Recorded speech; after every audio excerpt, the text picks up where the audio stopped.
Amis de la revue de presse, mesdames, messieurs, bonjour. Ce jeudi, l'actualité est marquée par la crise née de la fusion du Parti de Renouveau démocratique et de l'Union progressiste à la suite de la signature d'un protocole d'accord le 21 août 2022 donnant naissance à l'Union progressiste Le Renouveau. Plusieurs journaux tels que La Nation, Fraternité, Matin Libre, La Boussole, Éveil Info, Dynamise Info, Le Pays Émergent, Le Grand Jury, Le Télégramme et bien d'autres traitent l'information. Alors que certains observateurs ont toujours discrédité et mis en doute au plan juridique la fusion entre le Parti du Renouveau démocratique et l'Union progressiste ayant donné naissance à l'Union progressiste Le Renouveau, c'est désormais Adrien Ongbedji qui met le pied dans le plat en répondant à un courrier du ministère de l'Intérieur lui interdisant l'utilisation des attributs du PRD au motif de sa mort après cette fusion. Le président du parti Arc-en-Ciel contre-attaque et dynamite l'UPR à travers preuves et démonstrations fait savoir Matin Libre. Selon Fraternité, dans un courrier en date du 2 juin 2025 qui circule sur les réseaux sociaux, le PRD a transmis au ministère de l'Intérieur ses clarifications en réponse au rappel à l'ordre dans le cadre de l'usage de son logo. Ce document rapporte l'apparition fait suite à une demande d'éclaircissement sur la situation juridique du parti après la signature d'un accord de fusion avec l'Union progressiste. Dans cette note, le parti de Maître Adrien Ongbedji précise que le récépissé définitif qui lui a été délivré par l'administration en date du 26 août 2022 prouve que le parti n'a jamais cessé d'exister. Il souligne également que la demande de ce récépissé a été introduite après la signature du protocole de fusion, ce qui valide son autonomie actuelle. Réponse au ministère de l'Intérieur et de la Sécurité publique,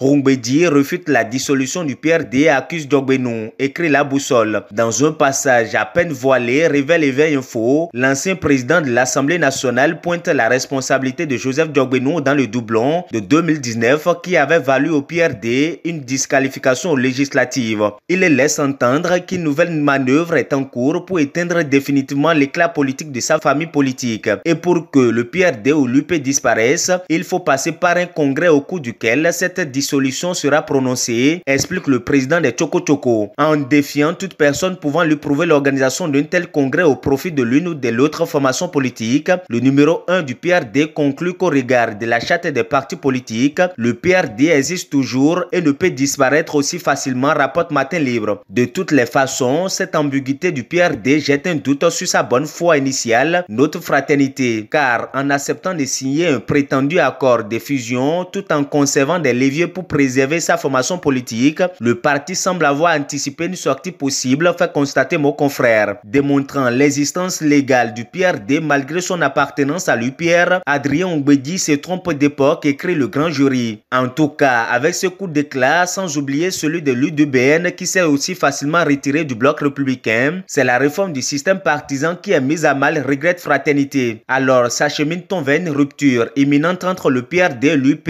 cherche à savoir Visa Info. Dans ce contexte, l'UPR se retrouve face à des défis majeurs qu'elle devra gérer avec soin, prévu Matin Libre. Selon le journal, la légitimité de celle-ci est mise en doute à la suite des révélations d'Adrien Ongbedji, ce qui complique encore plus la tâche de la direction du parti, déjà confrontée à des critiques croissantes. À la lumière des analyses, l'UP Le Renouveau pourrait être assimilé à une coquille vide fonctionnant sur la base d'une légitimité contestable, conclut Éveil Info. Dans la suite de cette revue de presse, à l'occasion de la 15e édition de la Journée africaine des frontières, le ministre Alassane Seydou exhorte à une gouvernance transfrontalière apaisée, rapporte La Boussole. La même information est traitée par Bénin Intelligent et le quotidien Fraternité. Zone frontalière, espace de cohésion sociale et de développement durable, c'est le thème qui focalise les réflexions au cours de cette journée qui se célèbre tous les 7 juin de chaque année. Selon le ministre de l'Intérieur et de la Sécurité publique, le thème de cette année a été choisi pour sensibiliser les décideurs, les partenaires au développement, le monde scientifique,